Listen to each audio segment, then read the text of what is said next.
गया है, पूरा खंडहर बंगला है, इसमें तो कुछ है भी नहीं। न पंखा मिलेगा, न बिजली के तार मिलेगा, न कहीं खम्भा मिलेगा, न कुर्सी मिलेगा, न टेबल मिलेगा, न कोई सोफा मिलेगा, कुछ नहीं है। अब जाकर अंदर देखिए। आदेश किया गया बंगला खाली करने का, तो क्या तेज प्रताप यादव सारे सामान को लेकर चले गए क्या? ये हम नहीं कर रहे हैं, ये बिहार सरकार के मंत्री लखेंद्र पासवान का आरोप है कि जो पूर्व के मंत्री यहां इस बंगले में रह रहे थे, यहां तक बल्ब को हटा दिया, पंखा को हटा दिया, एसी को हटा दिया। या जो भी माननीय विधायक पुराने बंगले में जाते हैं, माननीय मंत्री जाते हैं, तो उनके सुविधा के लिए, उनके क्षेत्र के लोग को आने वाला उन लोगों को सुविधा के लिए, आम जन की सुविधा के लिए कुर्सी, टेबल, सोफा इस सब का मांग करते हैं, उस तरह पर विभाग व्यवस्था कराती है। उस कड़ी में हम समझते हैं तेज प्रताप जी भी यहाँ मांग किए होंगे सरकार के द्वारा, विभाग के द्वारा, उनको व्यवस्था किया गया होगा। लेकिन फिलहाल वो जब गए थे यहाँ पर कुछ नहीं। तेज प्रताप यादव क्या बंगले के सारे सामान लेकर चले गए?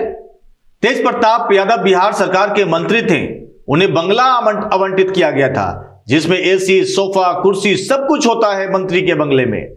लेकिन क्या जब बंगला आदेश जारी किया गया बंगला खाली करने का, तो क्या तेज प्रताप यादव सारे सामान को लेकर चले गए क्या? ये हम नहीं कर रहे हैं, ये बिहार सरकार के मंत्री लखेंद्र पासवान का आरोप है कि जो पूर्व के मंत्री यहां इस बंगले में रह रहे थे, यहां तक बल्ब को हटा दिया, पंखा को हटा दिया, एसी को हटा दिया, सोफा को हटा दिया, जो भी सामान रहते हैं मंत्री जी के बंगला में सारे सामान को लेकर चले गए। वो तो कह रहे हैं कि रहने लायक नहीं है।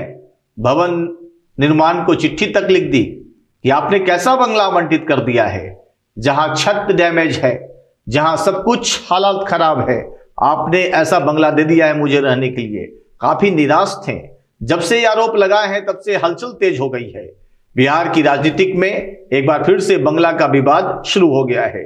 लखेंद्र पासवान का कहना है जो मुझे बंगला आवंटित किया गया, न बल्ब है, न सोफा है, न एसी है, न अच्छा फर्श है, बहुत सारी बात उन्होंने कहा कि बिहार की राजनीति में एक बार फिर से सरकारी आवास को लेकर नया विवाद उभर आया है। मंत्री लखेंद्र पासवान ने पूर्व मंत्री तेज प्रताप यादव द्वारा खाली किए गए सरकारी बंगले की हालत पर गंभीर सवाल उठाए हैं। उन्होंने दावा किया है कि बंगले की स्थितियां बेहद खराब है, कई आवश्यक वस्तुएं गायब है। मंत्री लखेंद्र पासवान ने आरोप लगाया है कि आवंटित बंगले का निरीक्षण जब कराया गया तो हालत देखकर वो चौंक गए। उनके अनुसार बंगले से पंखा, कुर्सी, एसी, बल्ब तक गायब है। बंगले की छत भी क्षतिग्रस्त है, जिसे यह फिलहाल रहने योग्य नहीं है। मंत्री ने स्पष्ट किया कि जब तक मरम्मत कर नहीं दिया जाता, रहने लायक नहीं दिया जाता, तो मैं कैसे रहूंगा। उन्होंने भवन निर्माण मंत्रालय को उन्होंने चिट्ठी भी लिख दी है कि दरअसल इसको ठीक किया जाए। मैं बता दूं कि बंगले का विवाद हमेशा होता आया है बिहार की राजनीतिक में, और इसी कड़ी में तेज प्रताप यादव की ओर से हालांकि कोई बयान नहीं आया है। तेज प्रताप यादव और उनके समर्थक की ओर से कोई प्रतिक्रिया नहीं आया है। अब ये देखना होगा कि भवन निर्माण विभाग जांच में क्या निष्कर्ष सामने लाता है और क्या प्रशासनिक कार्रवाई होती है। फिलहाल यह विवाद राजधानी की सियासत में हलचल पैदा कर रहा है। 25 नवंबर को मिला था नोटिस पूर्व मंत्री तेज प्रताप यादव को पटना स्थित उनके सरकारी आवास से 26M स्टैंड रोड खाली करने का नोटिस 25 नवंबर 2025 को भेजा गया था। यह कदम महुआ विधानसभा सीट से 2025 के चुनाव में उनकी हार के बाद भवन निर्माण विभाग की ओर से उठाया गया कदम माना जाता है। साथ ही राबड़ी देवी को भी उनके आवास 10 सर्कुलर रोड खाली करने के लिए नोटिस दिया गया है।